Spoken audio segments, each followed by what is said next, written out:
мнение по последнему делу, немедленно вместе едем обедать.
Да.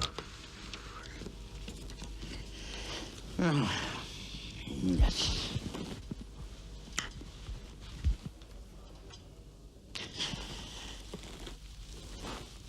Все мы сейчас желаем кушать. Потому что утомились уже 4-й час. Да. Ну, душа моя, Григорий Савич, это не настоящий аппетит. Настоящий. Такой волчий аппетит, когда, кажется, отца родного посел, бывает только после физических движений. Например, после охоты с гончими или когда отмахаете верст 100 на обывательских без передышки. Ну, тоже много значит воображение. Если, положим, вы едете с охоты домой и хотите с аппетитом пообедать, то никогда не нужно думать об умном. Умная да ученая всегда аппетит отшибают. Сами извольте знать, ученые да философы насчет еды самые последние люди. И хуже их, извините, не едят даже свиньи.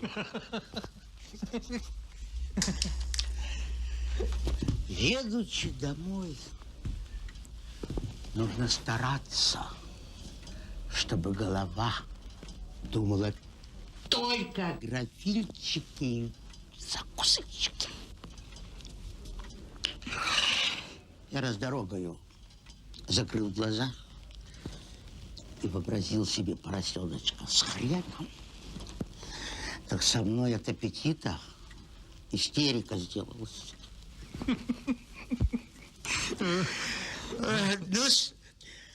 А когда вы езжаете к себе во двор, Да. нужно, чтобы из кухни в это время пахло чем-нибудь таким, знаете ли... Жареные гуси мастера пахнуть. Не говорите, душа моя. Нет, жареные гуси. Утка или пекас могут гусю 10 очков вперед дать. В гусином букете нет нежности и деликатности. Ну, когда вы входите в дом, стол уже должен быть накрыт. Когда сядете сейчас салфетку за галстук и не спеша тянетесь к графинчику с водочкой, да ее, мамочку, наливаете не в рюмку, а в какой-нибудь старый допотопный дедовский стаканчик из серебра. Или вот такой пузатенький с надписью «Его же и монахи приемлют». И выпиваете не сразу, а сначала вдохнете, руки потрете, равнодушно на потолок поглядите. Этак не спеша поднесете ее, водочку до губам, и тотчас у вас из желудка по всему телу искры. Как только выпили, сейчас же закусить. Послушайте, говорите потише. Я из-за вас уже второй лист понял. Извините, Петр Николаевич, я буду тихо. Ну, душа моя, Григорий Исаевич, а закусить тоже нужно умеючи. Нужно знать, чем закусывать. Самая лучшая закуска, если хотите знать, это селедка. Съели вы ее кусочек с лучком, с горчичным соусом, и сейчас же, благодетель мой, пока еще чувствуете искру в животе, кушайте икру саму по себе, ну, или если желаете, с лимончиком. Потом простой редьки с солью. Потом опять селедка. Но лучше всего, благодетель, это рыжики соленые. Если их мелко нарезать, как икру, и, понимаете ли, с луком, с прованским маслом, объедение. Но на Ливе печенка – это трагедия. Для закуски так же хороши. Там бывают душеные белые грибы. Да, с луками. Знаете ли, с лавровым листом, со всякими специями. Так откроешь кастрюлю, из нее пар, грибной дух. Прошивайте вы раз.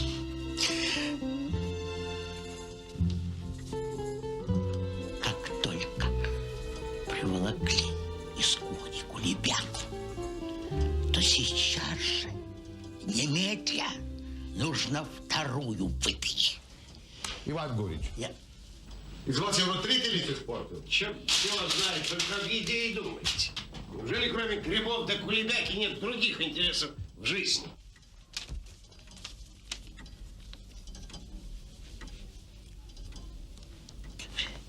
Ну, перед кулебякой выпили.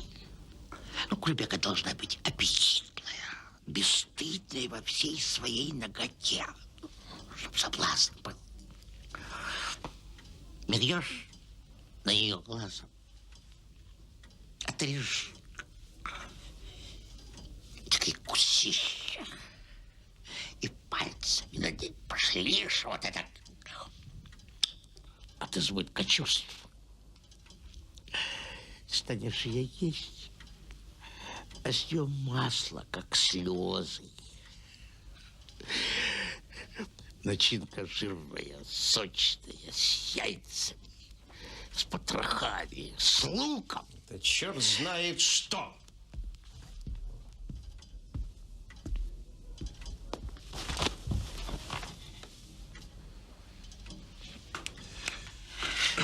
Ну, два куска съел, а третий к щам приберег. О, как только кончились кулебякой, то сейчас же, благодетель, чтобы аппетита не перебить, велите щи подавать. Щи должны быть горячие, огневые. Но лучше всего, благодетель мой, это борщок из свеклы на хохлядский манер, с ветчиной и сосисками. К нему подается сметана, молоденькая петрушечка, укроп. Великолепно также рассольник из потрохов и молоденьких почек. А ежели вы любите суп, то и суповный лучше тот, который засыпается кореньями, зеленьями, морковкой, спаржей, цветной капустой и всякой тому подобной юриспруденции. Да. Великолепная вещь.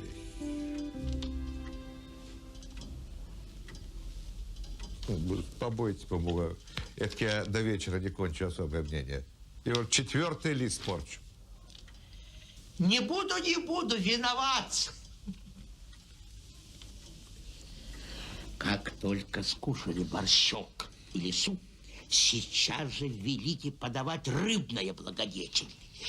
Из рыб безгласных самая лучшая – это жареный карась в сметане. Только чтоб не пахтиной и имел тонкость. Нужно подержать его живого в молоке целые сутки. Хорошо тоже стерлядку. Кольчиком. Петр Николаевич, ну скоро ли вы? Ну не могу я больше ждать, не могу. Дайте мне кончить. Ну я сам поеду. Черт с вами.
Хорош также судак или карпий с подливкой из помидоров и грибов.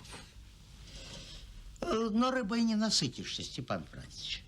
Это еда несущественная. Главное в обеде не рыба, не соус, а жаркое.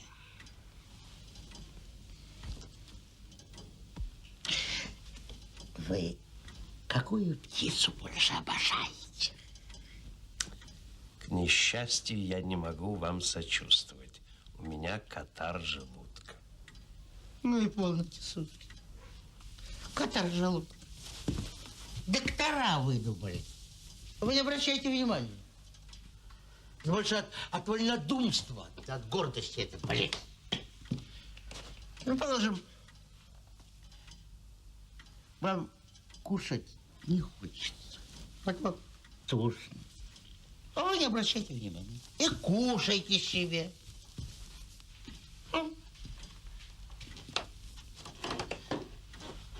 Если, положим, к жаркому подадут пару дупелей, да прибавить к этому куропаточку или пару перепелочек жирненьких, то тут про всякий катар забудете. Честное, благородное слово. Выпив. Так,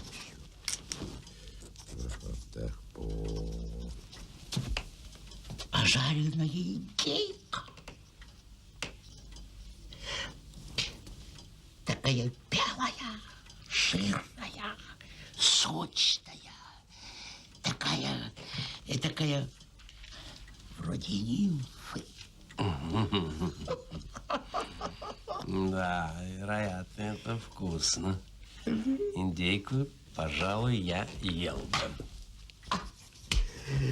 Ай, Господи, а утка? Если взять молодую утку, которую в первые морозы легко хватил, да и жарить ее на противне вместе с картошкой, да ежели картошка мелко нарезана и подрумянилась, и утиным жиром пропиталась. Да. Да. Пожалуй, я поел бы и утки. После обеда человек становится сыт и впадает в сладостное забвение. В это время и телу хорошо, и душе умилительно. Для усложнения можно выкушать рюмочки 3 запеканочки. Я 6-й лист порчу. Это бессовестно. Пишите, пишите, благодетель.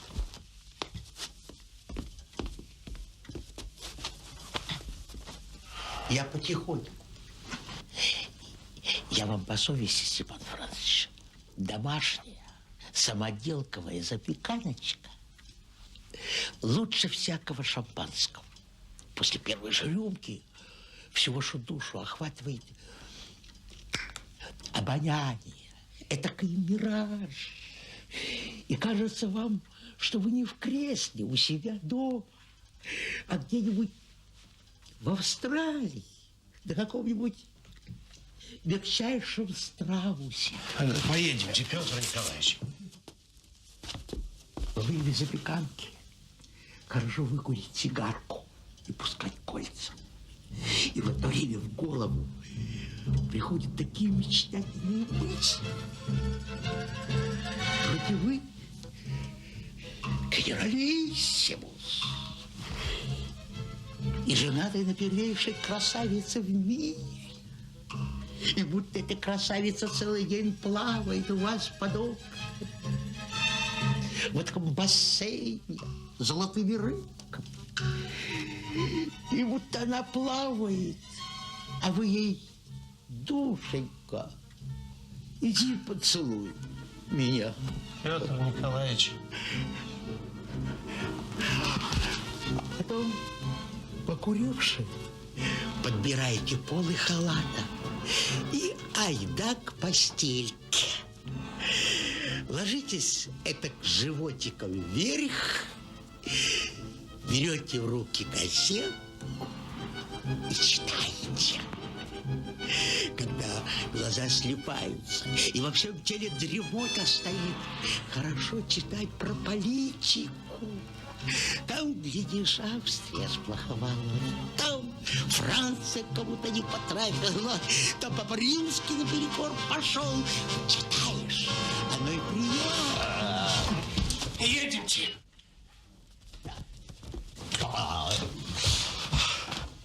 Петр Николаевич, а как же особое мнение? Когда же вы во благодетель напишете? Вам же 6 часов в город ехать.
Скажи мне что-нибудь.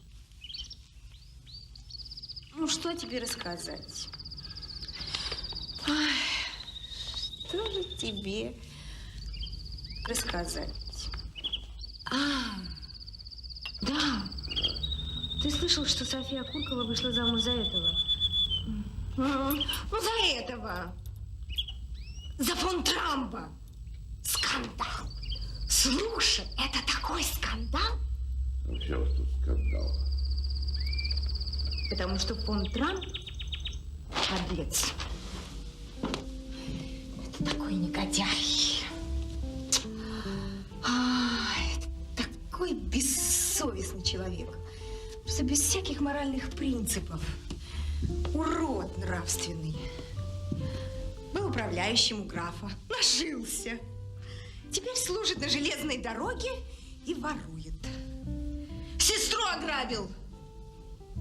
Просто негодяй и вор.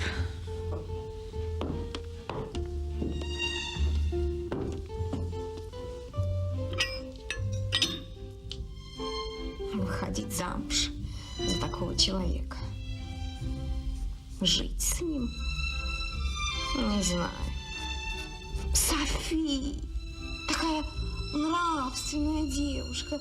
И на тебе. В жизни бы не вышла замуж за такого субъекта. Да пусть он будет миллионером. Пусть он красив, как не знаю что, да я бы просто плюнула в него. Я даже представить себе не могу. Мужа подлеца.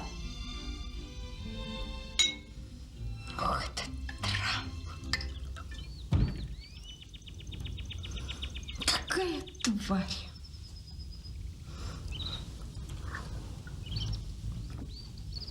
Тысячу раз глупые и пошлые те женщины, которые выходят замуж за подобных господ.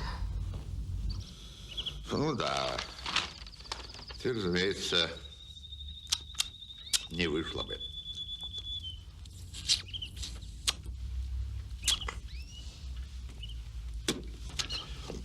Да. Ну, если бы ты сейчас узнала, что я тоже негодяй, что бы ты сделала? Я? Да я бы просто бросила тебя. Я не осталась бы с тобой ни единой секунды. Я могу любить только честного человека. Если бы я узнала, что ты натворил хотя бы 100-ую долю того, что сделал Трамп, я бы просто... Вот, все, адью тогда. Ой, какая ты у меня. Я даже не знал. Врет бабенка и не краснеет. Пьер, во-первых, я никогда не лгу. А во-вторых, попробуй совершить подлость, и ты тогда увидишь. К чему меня проводить? Я почище того Трампа буду. Трамп – камашка сравнительно. Мы делаем большие глаза. Это странно. Сколько я получаю жалования? 3000 в год. А сколько стоит колье, которое купил ты 2 недели тому назад? 2000. А вчерашнее платье 500. Дача 2000.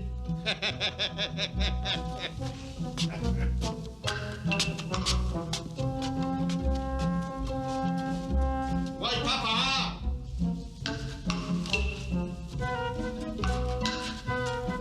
Вчера выклинчил у меня 1000 рублей. Ну, существуют же какие-то побочные доходы. Ну, не бог. Лошади. Домашний доктор. Считать модисток. 3-го дня ты проиграла в стуколку 100 рублей. Что? Теперь не видишь, матушка, что твой Трамп ничто по сравнению со мной. Карманный воришка. Уйду от мужа. Один. Иди. И вперед не осуждай. Про счастье.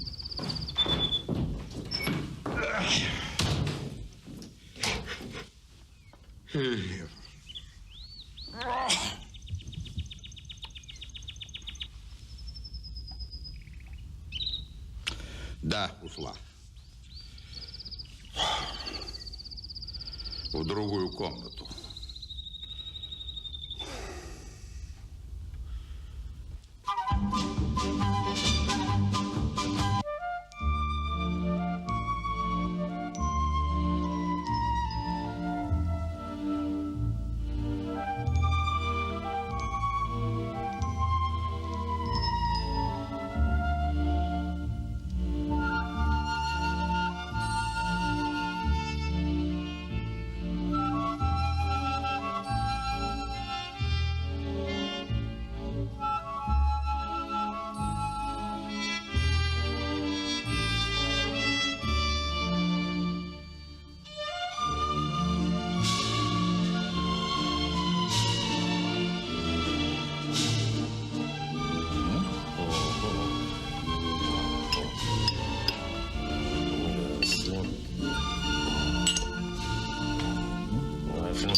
Прежде наш город в этом отношении был счастливее.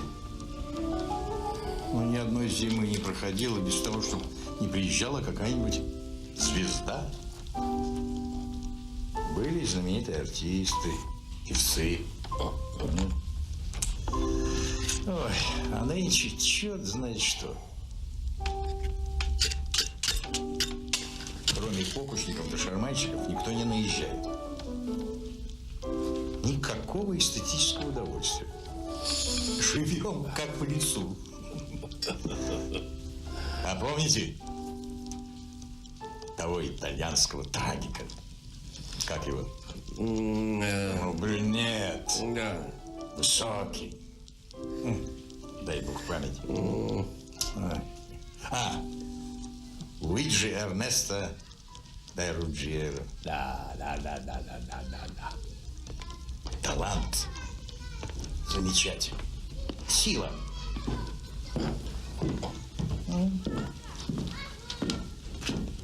Одно слово скажет, бывало. Театр ходором ходит. Да. А моя неточка принимала участие в его таланте. Она и театр ему выхлопотала. И билетов на 10 спектаклей распродала. Но он за это и ее декламацией и мимикой вымещал. Да. Душа человека. Приезжал он сюда, помню, чтобы не соврать, лет 20 тому назад. Нет, вру. Меньше. Лет 10. Анюточка, сколько нашей Нине лет? 10-й год, а что? Да нет, мамочка, это я так. Ваша.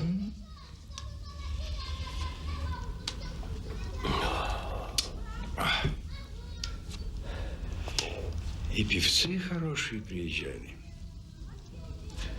Помните? Тенора де Грация. Ну, Прилипчина. Прилипчина.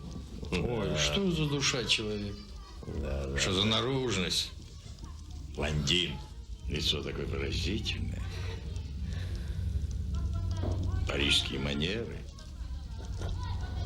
А голос, помните? В сиянии ночи я увидал.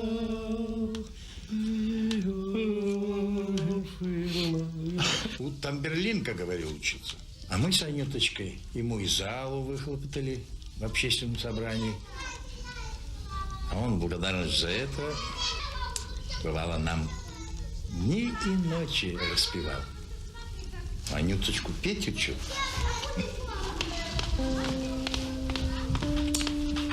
Приезжал он сюда, как сейчас помню, в Великом посту. Да, лет 12 тому назад. Нет, больше. Вот память, прости Господи. Анюточка, сколько нашей Наденьке лет? 12. 12.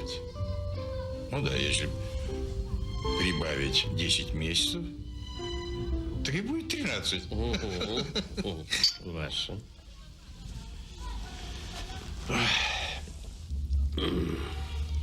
Прежде в нашем городе как-то и жизни больше было. Да.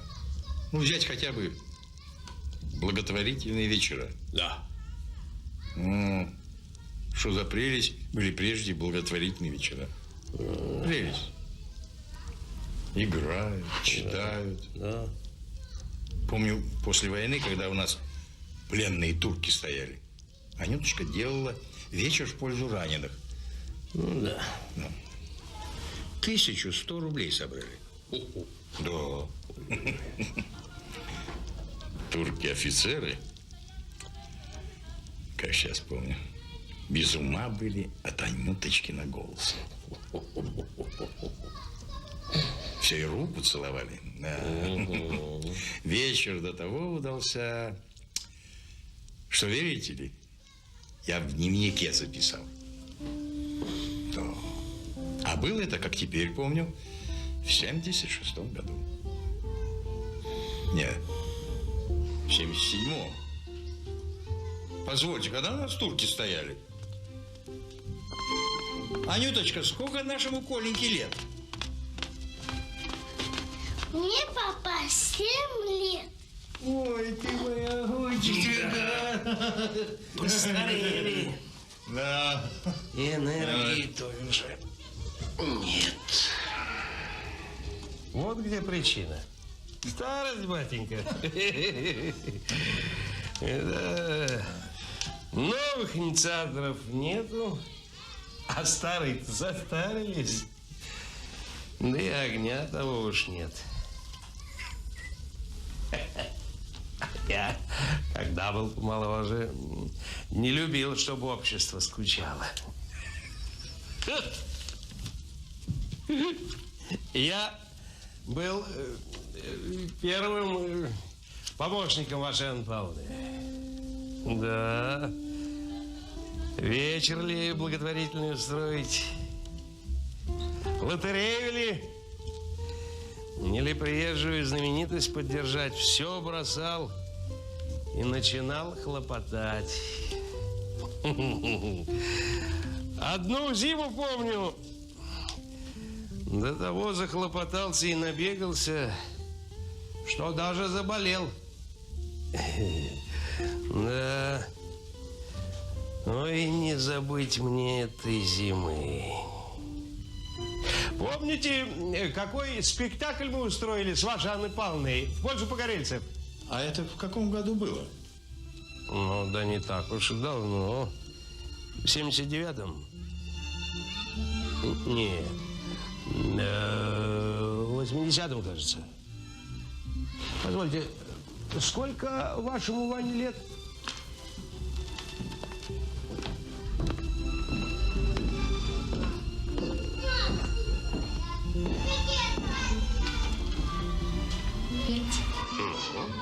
Стало быть, это было 6 лет тому назад.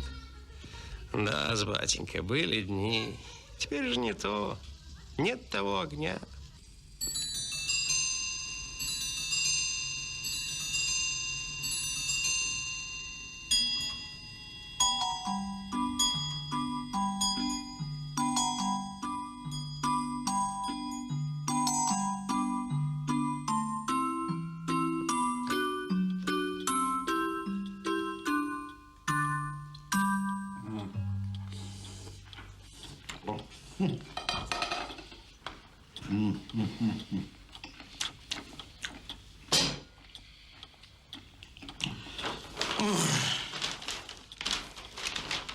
Болгария и Румыния Это не только цветки. Это что, пустяки, чепуха. Ты прочти. Прочти, что в Греции до Сербии делается. И какой в Англии разговор идет.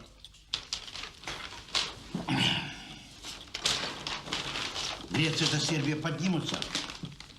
Турция тоже. Англия вступится за Турцию. Франция тоже не утерпит. Господи! Опять политики начали. Что сын, что отец. Одна сатана. Хоть бы больного пожалели. За что деньги плачу?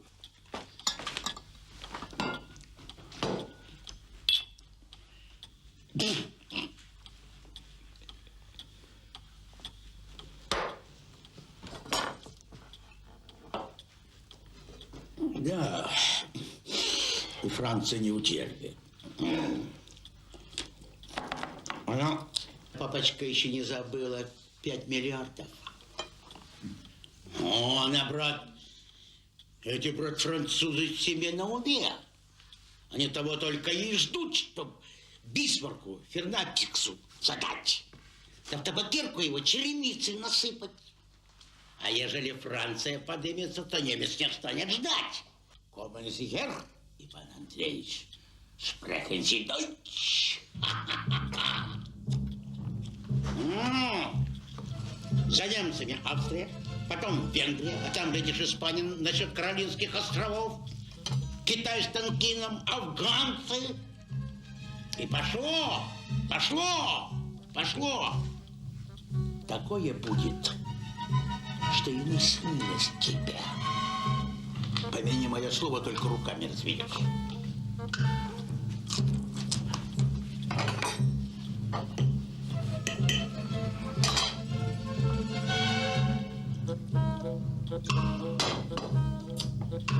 Вот увидишь. Лахнуть, папа, не успеешь, как в Европе пойдет все шиворот на выворот. Ну, тебе-то все равно. Тебе хоть трава не растет. А мне, пожалуйтесь, на войну. Впрочем, мне плевать с нашим удовольствием. Одно мне не наплевать, если холера начнется. Там, брат, не разберут, живой ты или мертвый. А сейчас на телегу и айда за город. Лежи там с мертвецами. Ехать, брат, разбирать, болен ты или помер. Господи! Мало того, что табаком начистили, засевухой навоняли, так вот хотят еще разговорами добить. А чем, позвольте вас спросить, не нравятся вам наши разговоры? Не люблю невежество. Уж очень тошно.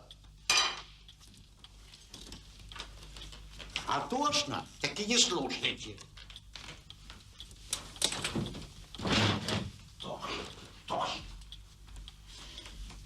Тошно. Да, брат Папаня, быть делам. Разведешь руками, да поздно будет. А кругом еще воруют, банка, земство. Только и слышишь, там миллион украли, там 100 тысяч, в третьем месяце 1000 каждый день. Того дня не, чтоб кассир не бегал. Ну и что?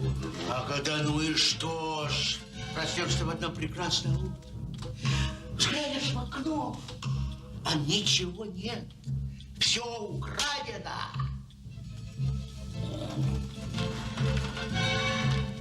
Взглянешь, а по улице бегут кассиры. Кассиры, кассиры. Хочешь одеваться, у тебя штанов нет? Украли.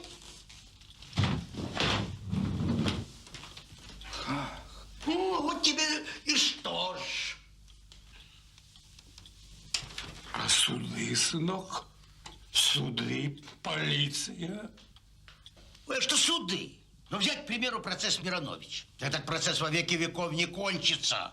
Приговор, брат, решить, да ничего не значит. Какой бы ни был приговор, это темна вода в облацах. Ну, ежели Семенов виновата, Так куда же девать улики, которые против Мироновича? Ежели Миронович виноват, то куда ты сунешь Семенова и Безака? Туман, братец. Все так бесконечно и туманно, что не удовлетворятся никаким приговором, а начнут философствовать. Есть конец света? Есть. А что за этим концом? Тоже конец. А что за этим вторым концом и так далее? Так и в этом процессе раз 20 будут разбирать, и то ни к чему не придут, только туману напустят. Семенова сейчас созналась, а завтра опять откажется. Знать не знаю, ведать не ведаю. Опять Коробчевский кружить начнет. Наберет себе 10 помощников и начнет себе кружить. Как это кружить? Как это кружить? Да так! Послать за гирей водолазов под Тучков мост! А сейчас Ашанин бумагу не нашли гири. Коробчевский рассердится. Как-то не нашли. Это потому, что у нас хороших водолазов и хорошего аппарата нет водолазного. Выписать водолазов из Англии, аппарат из Нью-Йорка. О, пока и гири ищут, стороны экспертов треплют. Ага, эксперты кружат, друг с другом не соглашаются, друг другу лекции читают. Прокурор не согласен с Эргардом, Коробчевский с Сорокиными. Пошло. Выписать новых экспертов. Позвать из Франции Шарко. Шарко приедет и сейчас не могу дать заключение, потому что при вскрытии не была осмотрена спинная кость. Вырыть Сару. Вырыть опять Сару. Господи, хоть бы у них глотки пересохли. Черти, да замолчите вы когда-нибудь или нет? А вот этот братец насчет волос. Чьи были волоса? Ведь не могли не сами на полу вырасти. Чьи-нибудь добыли. Позвать для экспертизы парикмахеров. И вдруг оказывается, что один волос совсем похож на волос Монпасон. Позвать сюда Монпасон! И пошло, завертелось, закружилось, а тут еще англичане, водолазы, находят в Неве не одну гирю, а 5. А если не Семенова убила, то настоящий убийца, наверное, туда 10 гирь бросил. Начали осматривать гирю. Первым делом, где она куплена? У купца Подскокова. Подать сюда купца Подскокова. Господин Подскоков, кто у вас гири покупал? Не помню.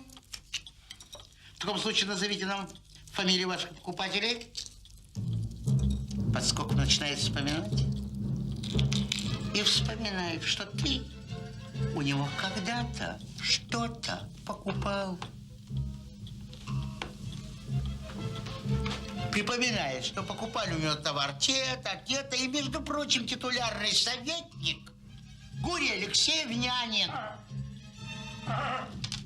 Подать сюда титулярного советника Нянина. Пожалуйтесь.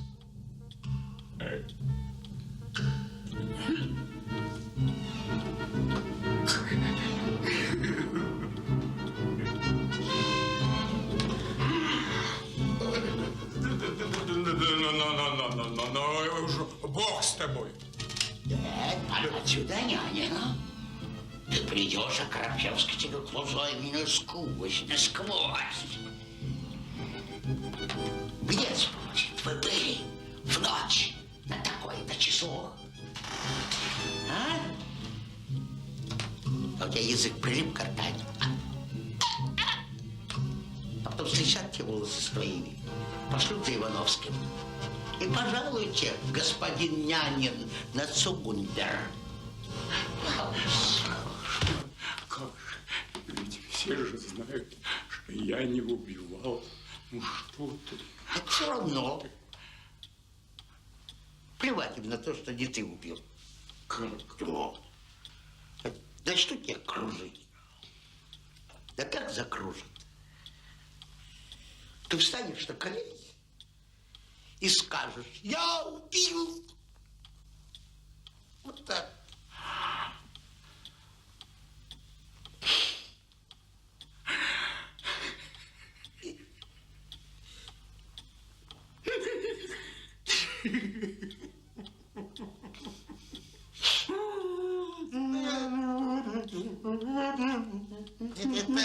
Ладно, это для пример. А я для пример. Мне все равно. Я человек свободный, холостой. Захочу завтра же в Америку уеду. А ты, Коробчевский, ищи. Кружи, вот.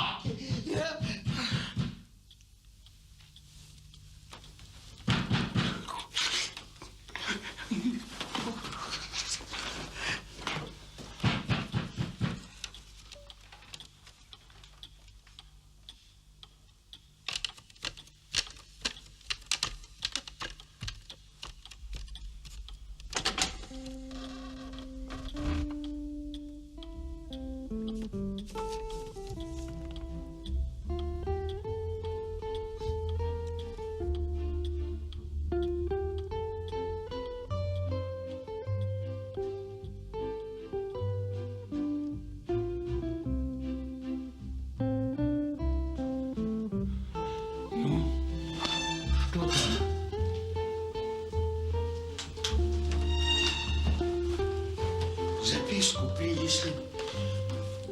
Милостивый государь Гурий Алексеевич, спешу уведомить вас, что панихида по моему безвременно почившему супругу состоится в 12 часов завтра. Ну, слава Богу, это Любовь Петровна, благодетельница наша, предводительша, матушка.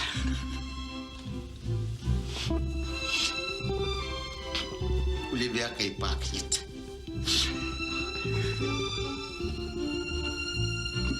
Выдумываешь ли? Я ее за версту чую.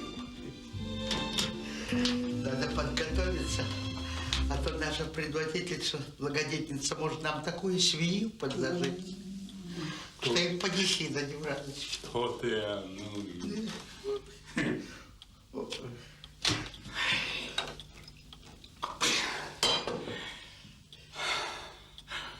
Упредить надо. Упреждаем.